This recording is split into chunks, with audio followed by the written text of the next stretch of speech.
Bismillahirrahmanirrahim. Assalamualaikum warahmatullahi wabarakatuh. KBM kita di tema 6, subtema 2, pembelajaran yang ketiga. Dengan tujuan pembelajaran, melalui kegiatan pembaca dan mencermati puisi, siswa mampu menjelaskan cara membuat puisi dengan benar. Melalui kegiatan mencari informasi, siswa dapat mengomunikasikan informasi tentang keragaman suku dan budaya di lingkungan sekitarnya dengan baik. Melalui kegiatan mengamati lingkungan sekitarnya, siswa juga mampu mengidentifikasi sumber daya alam yang ada di sekitarnya dan menyajikan hasil pengamatan tersebut dengan tepat. Masih ingatkah kalian tentang perjuangan Patih Gajah Mada dalam mencapai cita-cita yang tercantum dalam Sumpah Palapanya? Usaha Patih Gajah Mada untuk mempersatukan Nusantara telah terwujud, meskipun wilayahnya tidak seluas yang ia cita-citakan. Usaha mempersatukan wilayah dan masyarakat di dalamnya tentu bukan hal yang mudah. Oleh karenanya, bangsa Indonesia harus memelihara persatuan dan kesatuan dengan sungguh-sungguh sesuai dengan semboyan negara kita, yaitu Bhinneka Tunggal Ika. Bhinneka Tunggal Ika memiliki arti walaupun berbeda-beda tetapi tetap satu jua. Sikap yang mencerminkan persatuan dalam keberagaman. Banyak bentuk sikap maupun tindakan yang mencerminkan sikap toleransi dalam kehidupan sehari-hari.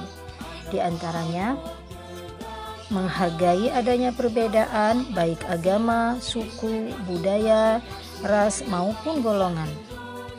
Bergaul dengan siapa saja tanpa memandang perbedaan. Hidup berdampingan secara damai dengan orang lain tanpa memandang perbedaan. Sikap yang tidak sesuai dengan persatuan dalam keberagaman.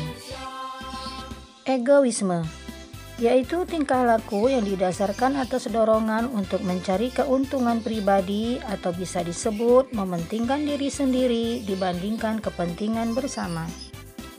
Fanatisme, yaitu kepercayaan atau keyakinan terhadap suatu ajaran secara berlebihan.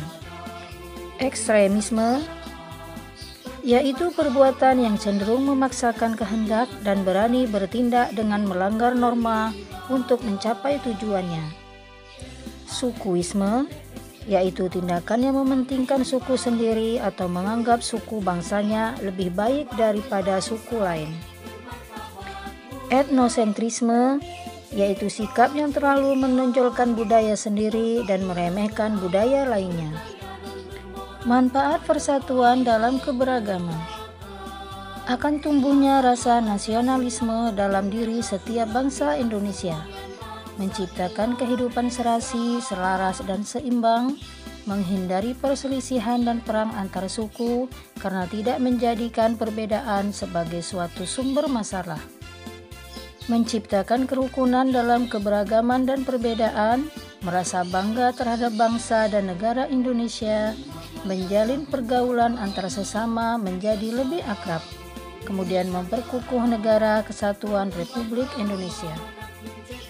Pada pembelajaran kali ini, kalian akan berlatih untuk membuat sebuah puisi baru dengan cara mengubah puisi yang ada sebelumnya. Puisi yang ada dapat dijadikan sebagai acuan untuk membuat sebuah puisi baru. Mengubah puisi berarti menulis kembali sebuah puisi baru dengan puisi lain sebagai acuannya. Kalian dapat mengubah sebuah puisi dengan menggunakan kata-kata kalian sendiri.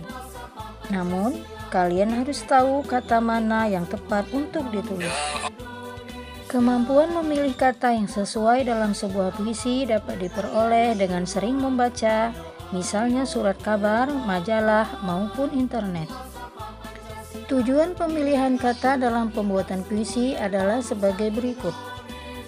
Menimbulkan kesan yang kuat untuk diingat.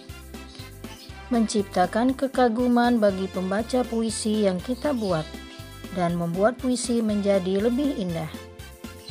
Sedangkan hal yang harus diperhatikan saat memilih kata dalam mengubah puisi adalah sebagai berikut.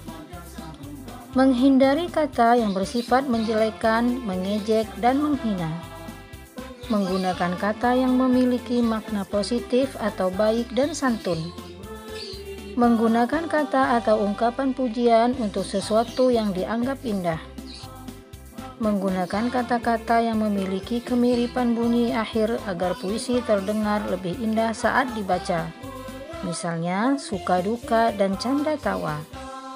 Kemudian menggunakan perumpamaan tentang objek yang ingin diceritakan dalam puisi. Perhatikanlah daerah di sekitar tempat tinggalmu. Amatilah beberapa sumber daya alam yang ada di sekitarmu. Catatlah sumber daya alam tersebut di dalam tabel, lalu lengkapilah dengan keterangan manfaat sumber daya alam tersebut bagi lingkungan sekitarmu. Perhatikanlah contoh berikut. Air dapat kita temukan di permukaan dan di dalam bumi.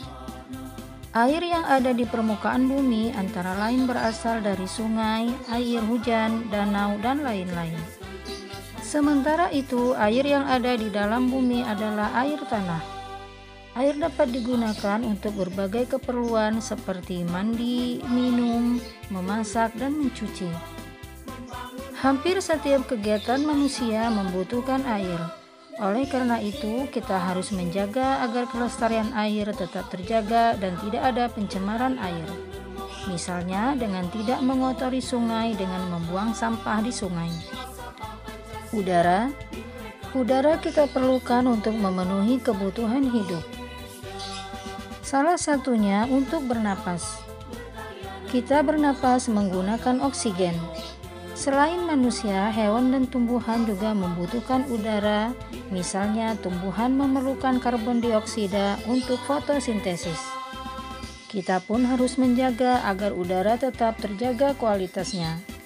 Udara yang berkualitas adalah udara yang bersih dan terhindar dari pencemaran, karena pencemaran udara mengganggu kesehatan.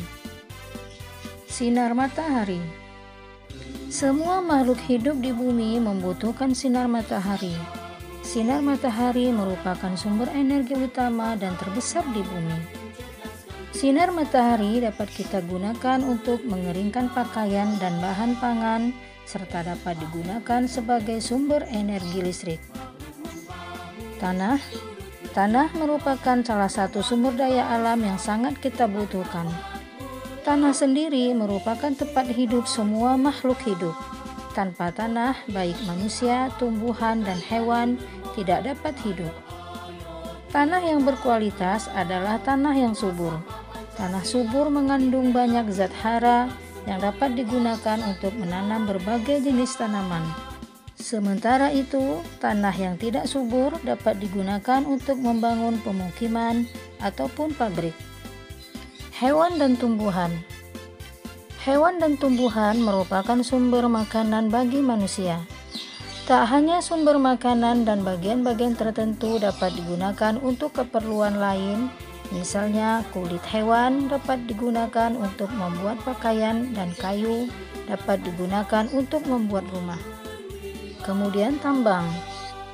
Seperti yang telah kalian pelajari sebelumnya, ada banyak sekali barang tambang yang dapat digunakan oleh manusia untuk memenuhi kebutuhan sehari-hari. Sebagai contohnya adalah minyak bumi yang dapat digunakan untuk bahan bakar. Barang-barang hasil tambang adalah sumber daya alam yang tidak dapat diperbarui, sehingga kita pun harus menggunakannya dengan bijaksana agar persediaannya tidak cepat habis. Tugas, lengkapilah peta pikiran pada halaman 86. Gantilah beberapa kata di setiap baris puisi dengan menggunakan kata-katamu sendiri agar bisa menjadi satu buah puisi baru.